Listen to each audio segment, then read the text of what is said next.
ठरलं तर मग या मालिकेच्या पुढील काही येणाऱ्या भागांचे अपडेट जाणून घेऊया आपल्या आजच्या या व्हिडिओमध्ये. चला तर मग प्रेक्षकांनो, सुरुवात करूया आपल्या आजच्या या व्हिडिओला. तर आता आपण इथे पाहतोय की इकडे सायली, रविराज काका आणि प्रतिमा आत्या हे तिघंजणं एका गाडीतून फिरायला निघालेले असताना आता मागून अर्जुन येत असतो. आणि आता त्यावेळी इकडे जे रविराज काका आहेत ते गाडीचा ब्रेक मारण्याचा प्रयत्न करत असतात, पण गाडीचा ब्रेक लागत नसतो. रविराज काका प्रतिमा आत्याला सांगतात, गाडीचा ब्रेक लागत नाही आहे प्रतिमा, गाडी आता पूर्णपणे आउट ऑफ कंट्रोल गेलेली असते. आता रविराज काका, प्रतिमा आत्या आणि सायली ह्या तिघांचाही जीव धोक्यात असतो. आता त्यावेळी इकडे सायलीला तर सर्व पूर्ण भूतकाळ आठवू लागतो आणि सायलीच्या लक्षात तर ही गोष्ट आलेली असते की ती तन्वी आहे. पण आता गाडी आउट ऑफ कंट्रोल गेली आहे, त्याचं काय करायचं हा एक आता खूप मोठा प्रश्नच उद्भवलेला असतो. आणि त्याचवेळी आता अर्जुन पटकन पुढे येतो. अर्जुन रविराज काकाला सांगतो, senior side brake, hand brake मार, हँड ब्रेक. पण हँड ब्रेकसुद्धा आता लागतच नसतो. मग त्यावेळी आता मात्र अर्जुनकडे शेवटचा पर्याय उरतो आणि तो म्हणजे अर्जुन आता रविराज काकांना सांगतो, सिनियर गाडी स्लो करत घेऊन ये, गाडी स्लो कर. आणि मग आता अर्जुन स्वतःची गाडी नेऊन रविराज काकांच्या गाडीच्या समोर लावतो. आता रविराज काकांच्या गाडीवरती अर्जुनची गाडी ठोकते, आदळते आणि त्यामुळे मग आता गाडी थांबते रविराज काकांची. पण आता गाडीवर गाडी आदळल्यामुळे आत बसलेल्या ड्रायव्हिंग सीटवरच्या अर्जुनला मात्र आता लागलेलं असतं, कारण त्याच्या गाडीवरती येऊन दुसरी समोरून गाडी आदळलेली असते. आता त्यावेळी अर्जुनला खरचटलेलं असतं, लागलेलं असतं. आणि त्यावेळी आता इकडे लगेचच रविराज काका, प्रतिमा, त्या सायली तिघंही उतरतात गाडीतून पटकन आणि आता ते अर्जुनला ताबडतोब घरी घेऊन येतात. आता अर्जुनला जरा लागलेलं असतं, त्यामुळे तो बेशुद्ध असतो. त्यावेळी मग इकडे लगेचच ही गोष्ट रविराज काका कॉल करून घरी प्रतापला सांगतात की अर्जुनला लागलेला आहे, मी, सायली आणि प्रतिमा फिरायला गेलेलो होतो आणि त्यावेळी हा सर्व प्रकार घडलाय. त्यावेळी प्रतिमा आत्या म्हणते की प्रताप, तू लवकरात लवकर हे सगळं काही कल्पनाला सांग आणि तुम्ही दोघं नवरा बायको लवकरच इकडे या, इकडे अर्जुनला तुमची गरज आहे. त्यावेळी मग मात्र इकडे जेव्हा आता प्रताप ही गोष्ट सगळी कल्पनाला सांगतात तेव्हा कल्पना म्हणते, काय अर्जुनला एवढं कसं काय लागलं? त्यावर आता सगळं काही प्रताप सांगतात की अगं मलासुद्धा काही माहीत नाही आहे, पण ते सायली, रविराज आणि प्रतिमा हे तिघंजणं फिरायला गेले होते आणि तेव्हा हा अपघात घडलाय. चल लवकर, आपल्याला जायला हवं. अगं आपला अर्जुन अजूनही शुद्धीवर आलेला नाही आहे. आता हे ऐकूनच कल्पना धावत पळत जायला निघते. कल्पनाबरोबर आता प्रतापही असतो आणि अश्विनही असतो. आता मग तिकडे गेल्याच्या नंतर लगेचच इकडे कल्पना अर्जुन बेशुद्ध आहे हे बघते आणि आता तिचा पहारा चढतो. ती सायलीला म्हणते, सायली अगं पण तुला तर बरं वाटत नव्हतं ना, म्हणूनच तू मला आणि पूर्ण आजींना, अस्मिताला तुला भेटायला येऊ नका असं सांगितलं होतंस ना, मग तुला काय गरज होती घराबाहेर पडण्याची? जर तू गेली नसती तर अर्जुन आला नसता तुझ्या मागे, जर अर्जुन आलाच नसता तर हा अपघात घडला नसता, तुझ्यामुळे झालं ना हे सायली. त्यावेळी मग आता लगेचच प्रताप हा कल्पनाला म्हणू लागतो, कल्पना अगं बास कर, बास, किती गरळ ओकणार आहेस तू? उगाचच्या उगाच बोलायचं म्हणून सायलीला तू आता काहीही मनात येईल तसं बोलत चाललीस. तिला काय माहिती होतं अर्जुन तिच्या मागे जाणार आहे ते? उलट बरं झालं अर्जुन गेला. अर्जुनवरला जे काही लागलं आहे त्यासाठी मला खरोखरच वाईट वाटतंय. तो माझा मुलगा आहे आणि जे त्याला लागलंय ते उगाच लागलंय हेही मला मान्य आहे, पण याचा अर्थ असा होत नाही की तू सायलीला दोष द्यावा. उलट बरं झालं अर्जुन गेला म्हणून सायलीला काही झालं तरी नाही, अर्जुनने गाडी थांबवली, नाहीतर आज काय किती मोठा अनर्थ घडला असता. कळतंय का तुला? त्यावर कल्पना म्हणते, हो मला कळतंय, हो मला अगदी व्यवस्थित कळतंय, पण हे सायलीलाही कळायला हवं होतं ना. जर हिला बरं वाटत नव्हतं असं हिने आम्हाला सांगितलं होतं तर मग हिला तरीही घराबाहेर पडण्याची गरज काय होती? जर आपली तब्येत बरी नाही आहे तर आपण घरीच आराम करत राहायचं. ही एवढी साधी गोष्ट हिला कळत नसेल का? सायली, एरवी तर सगळ्यांना घरातून बाहेर जायला तूच बंदी घालत असते, असं नाही तसं करा, हे नाही ते करा, सगळ्यांना सांगत असतेस, मग तूच एवढा हलगर्जीपणा कसा काय केलास? जर आज तू बाहेर गेली नसती तर तुझ्या मागे अर्जुनही आला नसता आणि जर अर्जुन बाहेर घरातून पडलाच नसता तर अर्जुनला हे लागलंय ते लागलंच नसतं. ही गोष्ट तरी तुला मान्य आहे की नाही? त्यावेळी मग मात्र आता सायलीला कल्पना हा असा दोष देत असल्यामुळे ती खूप जास्त नर्वस होते, तिला खूपच जास्त वाईट वाटलेलं असतं. मग ती म्हणत असते, आई मला माफ करा, खरंच मी जाणून बुजून ठरवून इंटेन्शनली काहीही केलेलं नाही आहे. मला माहीत नव्हतं हे असं काहीतरी होईल. आता सायली कल्पनाला खरंही सांगू शकत नसते की ती घराबाहेर का पडली किंवा त्यांनी हे सगळं का केलं, कारण जर तिने हे सगळं कल्पनाला सांगितलं तर सगळीच गडबड होऊन जाईल. मग आता सायली ही रडत असते. त्यावेळी आता सायली रडता रडता विचार करते की खरोखर आई जे बोलते त्यामध्ये काहीही चुकीचं नाही आहे, कारण मी जर हट्टच धरला नसता ॲक्सिडेंट रिक्रिएशनचा तर अर्जुन सर माझ्याबरोबर आलेच नसते. मी तन्वी आहे हे तर मला कळलं, पण त्यासाठी मला यांचा जीव धोक्यात घालावा लागला. हे जे घडलंय ते खूप वाईट घडलंय आणि हे सगळं माझ्यामुळे घडलंय हेही तितकंच खरं आहे. उगाच केलं मी हे सगळं. त्यावेळी मग आता लगेचच इकडे जी प्रतिमा आत्या असते ती कल्पनाला म्हणते, कल्पना ऐक ना माझं थोडं, तू जरा शांत होतेस का. त्याबरोबर मग लगेचच इकडे जी सुमन काकू असते ती सुद्धा म्हणते, हो प्रतिमा वहिनी मला सुद्धा वाटतंय की तुम्हाला थोडी आरामाची गरज आहे, तुम्ही सुद्धा जरा वेळ पडता का.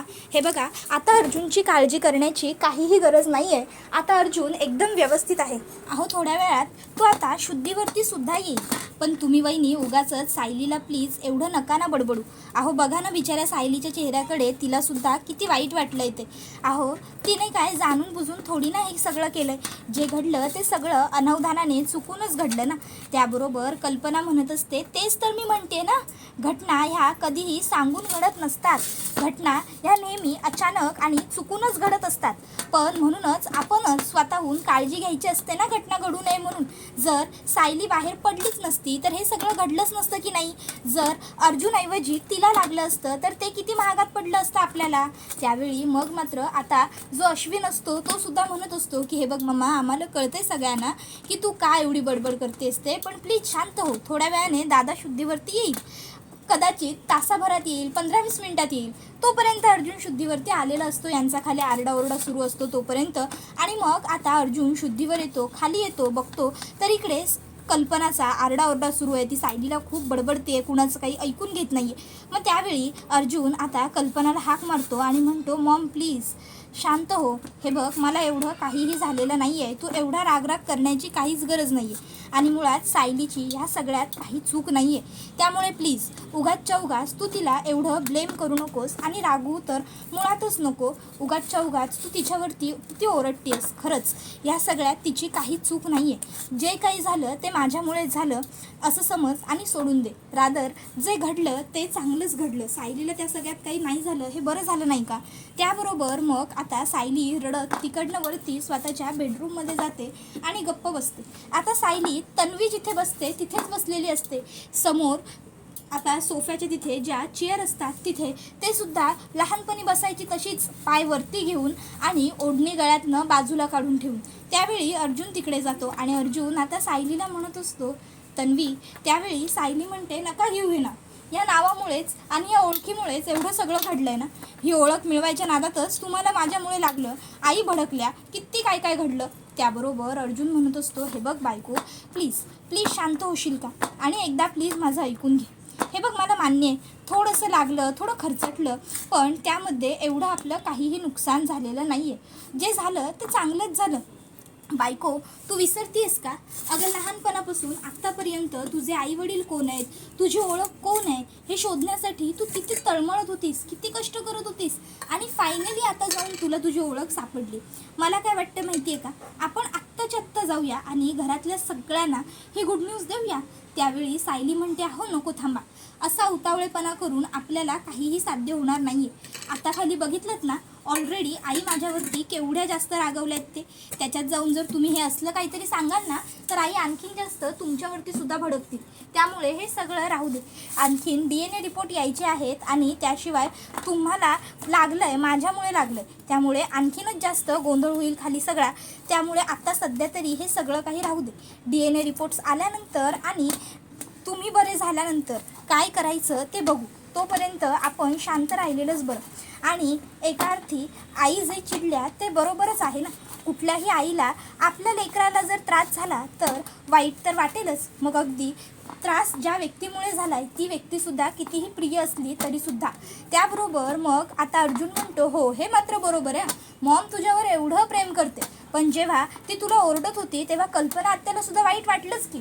कल्पना आत्यासुद्धा नको ओरडू असं बोललीच ना. त्यावेळी सायलीच्या डोक्यात लगेचच ही गोष्ट येते आणि या गोष्टीमुळे सायलीला पुन्हा एकदा थोडासा आनंद होतो. तर दुसऱ्या बाजूला इकडे आता डॅडने जॉब तर बघून दिलाय, सगळं व्यवस्थित झालंय. मॉमने सुद्धा कामाला जाण्याची परमिशन दिली आहे. पण आता कामाला जर मलाच जावं लागणार आहे, गोलूला सांभाळावं सुद्धा मला लागणार आहे. पण मग हे सगळं मी मॅनेज कसं करू? जर मॉमला थोडासा जरी कुठे कसूर दिसला तर लगेच मॉम म्हणेल की कामाला जाणं बंद कर, कामाला जाऊ नकोस म्हणून.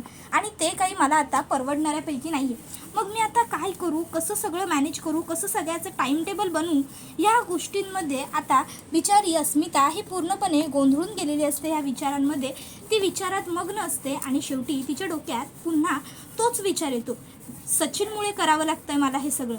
जर सचिनने नालायकपणा केलाच नसता, मला असं वाऱ्यावर सोडलंच नसतं, तर आज माझ्यावर ही वेळ आलीच नसती. त्याबरोबर तिकडे अश्विन येतो. अश्विन तिला विचारतो, काय ग ताई, काय करतेस तू हे? आणि वही पेन, बापरे, काय पुन्हा परीक्षा वगैरे देतेस का काय? नको नको, एकदा युनिव्हर्सिटीने तुला पास करून खूप मोठी चूक केली आहे, ज्याचा पश्चाताप त्यांना अजूनही होतोय. तू पुन्हा अभ्यासाच्या भानगडीत पडू नकोस. त्यावर ती म्हणत असते, अश्विन, अभ्यास नाही करत आहे मी, टाईम टेबल बनवते रे. आता उद्यापासून मी कामाला जाईन ना, मग सगळ्या गोष्टी कशा व्यवस्थित ठरवून केल्या पाहिजे ना. गोलूसाठी पण माझा टाईम निघायला हवा ना, त्यासाठी वेळापत्रक करते.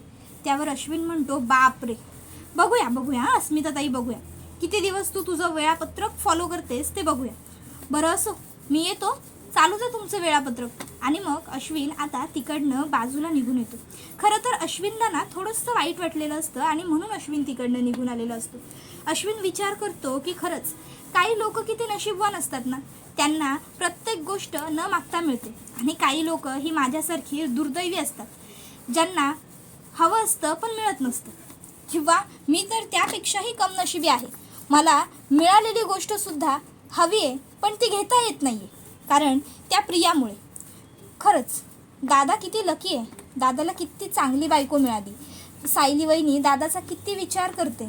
आजसुद्धा ती किती दादाचा विचार करत होती. मॉम तिला एवढं बडबडली, ओरडली, रागवली, चिडली, पण तिला त्या सर्व गोष्टींमुळे फरक पडत नव्हता. तर तिला फरक कशामुळे पडत होता की अजून दादा शुद्धीवरती आला नव्हता. खरंच दादा खूप लकी आहे की दादाला अशी बायको मिळाली. खरं तर दादा आणि वहिनी मला सुद्धा समजावत होते, जर त्याच वेळी मी त्यांचं ऐकलं असतं आणि त्या नालायक मुलीबरोबर लग्न केलं नसतं तर कदाचित आज माझ्यावरती सुद्धा ही वेळ आली नसती.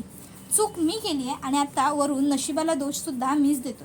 खरंच असो, कितीही नशिबाला दोष दिला तरी फरक मात्र काही पडणार नाही आहे. झोपायला गेलेलं परवडलं असा विचार करत मग शेवटी आता इकडे जो अश्विन असतो तो झोपायला जायला निघतो. तर तोपर्यंत दुसऱ्या बाजूला इकडे आता प्रतिमा आत्याला काही राहवत नसतं. मग ती आता कल्पनाला म्हणते, कल्पना माफ कर, मला तुझ्याशी थोडं बोलायचं आहे. मला माहिती आहे खरं तर सायली ही तुझी सून आहे म्हणून आणि सासू म्हणून तू तिला काहीही बोलू शकतेस, पण तरीही मी सुद्धा तिला माझी मुलगी मानलं, त्यामुळे मला थोडंसं तिच्या बाजूने तुझ्याशी बोलावंसं वाटतंय. बोलू का गं मी, तुला वाईट नाही ना वाटणार? कल्पना म्हणते, अगं प्रतिमा, परवानगी कसली मागतेस, बोल ना, तुला जे बोलायचं असेल ते तू बोल. त्याबरोबर मग कल्पना म्हणते, बोल ना प्रतिमा. त्यावर प्रतिमा आत्या म्हणत असते की कल्पना, अगं तू मघाशी सायलीवर किती जास्त रागवलीस. नाही, मला मान्य आहे की अर्जुनच्या बाबतीत जे काही घडलं ते सगळं चुकीचं होतं, पण त्या सगळ्यात सायलीची सुद्धा काही चूक नव्हती. सायलीने काही ठरवून केलं नव्हतं आणि हो, तिला बरं खरोखरच वाटत नव्हतं. मग म्हणूनच कदाचित ती आमच्याबरोबर जरा बाहेर गेली असेल. तिला वाटलं असेल बाहेर गेल्यावर मला जरा बरं वाटेल मोकळ्या हवेवर. यात तिचं काय चुकलं? उलट अर्जुन तिच्या मागे आला हे सुद्धा आम्हाला माहिती नव्हतं. त्यावेळी मग मात्र आता कल्पनाला तिची चूक लक्षात येते. तिला लक्षात येतं की ती उगाचच सायलीवरती खूपच जास्त ओरडली. तिला सायलीला एवढं बोलण्याची काहीही गरज नव्हती. मग ती म्हणते की अगं चुकून रागाच्या भरात बोलून गेले मी, पण मी जाऊन बोलते तिच्याशी. आणि मग कल्पना सायलीकडे येते आणि तिला समजून सांगते की हे बघ, मला माहिती आहे मी मगाशी एवढं बोलायला नको होतं, एवढं चिडायलाही नको होतं सायली, पण काय करू, मी स्ट्रेसमध्ये होते आणि रागाच्या भरात माझ्या तोंडातून ते सगळं निघून गेलं. सायली, अगं मी बडबडले, पण मला तुझीसुद्धा काळजी आहेच ना.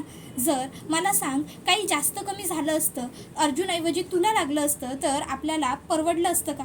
किती महागात पडलं असतं आपल्याला सगळं. आणि म्हणून माझा संताप झाला आणि म्हणून रागाच्या भरात मी बडबडले.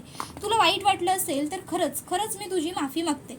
त्यावेळी सायली लगेचच कल्पनाला म्हणते, आई बोलल्याचं मुलीला वाईट वाटतं का आई? उगाच कशाला तुम्ही माझ्यासाठी एवढं बोलताय, उलट बरोबर बोललात तुम्ही जे बोललात ते. आणि मग आता कल्पना आणि सायलीमध्ये जे काही अंतर आलेलं असतं ते सुद्धा आपोआप कमी होऊन जातं. त्याबरोबर हा व्हिडिओ इथेच संपतो. व्हिडिओ आवडला असेल तर व्हिडिओला लाईक करा, चॅनलवर नवीन असाल तर चॅनलला सबस्क्राईब करा आणि बेल आयकॉन आठवणीने प्रेस करा, जेणेकरून तुम्हाला पुढच्या प्रत्येक व्हिडिओचं नोटिफिकेशन मिळत जाईल आणि सर्व व्हिडिओंचा आनंद हा अगदी उत्तम पद्धतीने घेता येईल. चला तर मग प्रेक्षकांना आजच्या पुरतं इथेच थांबू.